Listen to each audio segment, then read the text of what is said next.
옛날 옛날에 아주 조그만 마을들이 옹기종기 모여있는 어느 시골 마을에 엘사는 할머니와 아버지, 5살 난 동생과 함께 살고 있었다. 엘사가 사는 마을은 작은 도랑이 마을 전체를 흐르고 있어서 어느 곳에 가든지 손을 담그면 나지막한 산을 타고 내려온 맑은 물이 몸 전체를 감도는 이야기에 나오는 듯한 정다운 마을이었다.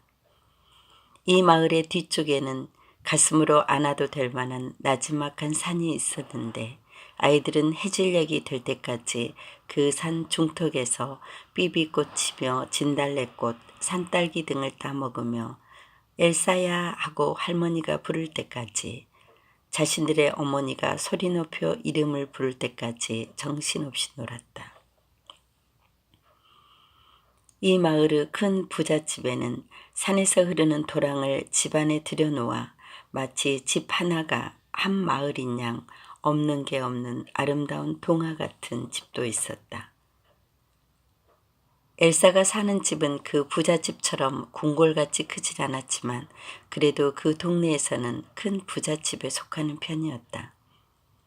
엘사의 할머니는 작은 얼굴에 등 하나 구부러진 데가 없는 고운 분이셨다. 볼은 늘 연지를 찍은 듯 불그스레해서 어느 땐 마치 새색시 같은 생각이 들 때도 있었다.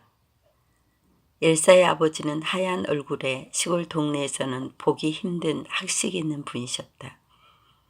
늘 말이 없으셨다가 술이 거나하게 취하면 작은 목소리로 노래를 부르고 할머니를 안고 엘사의 볼을 비벼대는, 겉으론 늘 표현하지 못하지만 어느 땐 따스한 마음을 드러내는 멋진 분이셨다.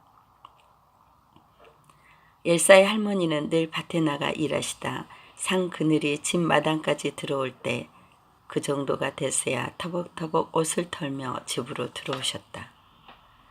엘사는 엄마와 언니들이 있었지만 아주 어렸을 적부터 떨어져 살아서인지 어떤 언니들이 어떻게 생겼는지, 무슨 일을 하는지, 엄마는 도시에서 어떻게 사는지 알지 못했다. 1년에 서너 번씩 엄마가 시골에 올 때면 늘 반가우면서도 엘사는 그 내색을 하지 못했다. 마치 오래 헤어진 친구를 만난 듯 할 얘기도 없이 그냥 마음만 기쁠 뿐이었다. 엘사의 어머니는 키가 작은 분이셨다. 하지만 그 작은 몸에는 세상의 모든 열정을 품은 듯 열심히 사는 분이셨다.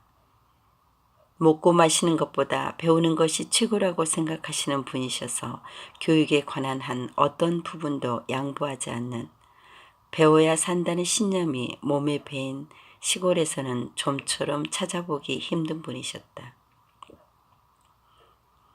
어느 해 늦은 가을, 엘사는 오랜만에 도시에서 온다는 메스를 마중가라는 아버지의 부탁으로 집을 나섰다. 13살 배기의 걸음으로 보스 정류장까지 시골길은 너무도 멀었다. 거인의 한 발자국은 엘사의 걸음으로 10발자국이었다. 하지만 언니 멜스를 본다는 설레임으로 엘사는 길을 재촉했다. 가을의 햇살이 늦은 오후에 시골길에 내려앉아 있었다. 마을을 흐르는 도랑에는 햇살을 받은 피라미들이 신나게 이곳저곳을 헤쳐가며 제 세상인 양 놀고 있고, 길은 한없이 길게 늘어져 있었다. 엘사가 30분쯤 걸었을까 시골 동네에서는 보기 힘든 차림의 여인이 앞에서 걸어오고 있었다. 하얀 모자에 하얀 바바리 코트를 걸친 여인은 마치 영화에서 막 튀어나온 주인공 같았다. 엘사는 고개를 들어 점점 가까워지는 여인의 얼굴을 보았다. 어디에선 늘 본 적이 없는 얼굴이었다. 그 여인은 엘사를 보자 이렇게 말했다. 엘사 너니? 엘사는 여인을 보았다. 나 네 큰언니 멜스야. 엘사는 고개를 돌렸다. 엘사가 상상한 멜스는 저런 사람이 아니었다. 엘사는 길을 재촉했다. 여인도 자기가 잘못 보았다고 생각했는지 엘사를 지나쳐 지나갔다. 엘사는 하염없이 보스 정류장에서 언니를 기다렸다. 하지만 멜스 같은 사람은 보이지 않았다. 늦은 저녁 터벅터벅 집으로 오는 길에 버스 정류장으로 가던 중 만났던 여인이 저쪽에서 걸어오고 있었다. 엘사는 이번엔 자신의 예감이 틀렸다고 느꼈다. 멜스일 것이다. 너무 오랜 시간 떨어져 지냈기 때문에 엘사는 언니 멜스를 알아보지 못했던 것이다. 엘사와 멜스는 손을 잡고 집으로 돌아왔다. 어색한 기운이 엘사의 몸을 휘감았다. 기분 좋은 어색함이었다. 할머니와 어린 동생과 아버지 이런 곳에 어여쁜 멜스가 있다는 것은 엘사에게는 기적과 똑같은 나날이었다. 언니는 늘 따스하고 정갈한 밥상을 차려놓고 엘사를 기다렸다.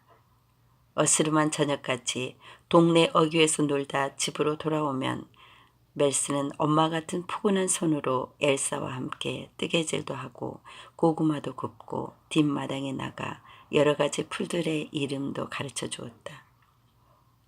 행복하고 긴 겨울이 지나고 봄이 왔다.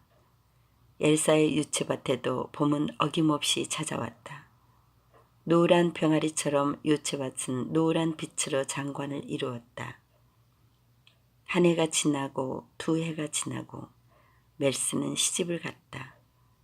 엘사의 삶은 다시 그전의 삶으로 돌아갔다. 아주 오랫동안.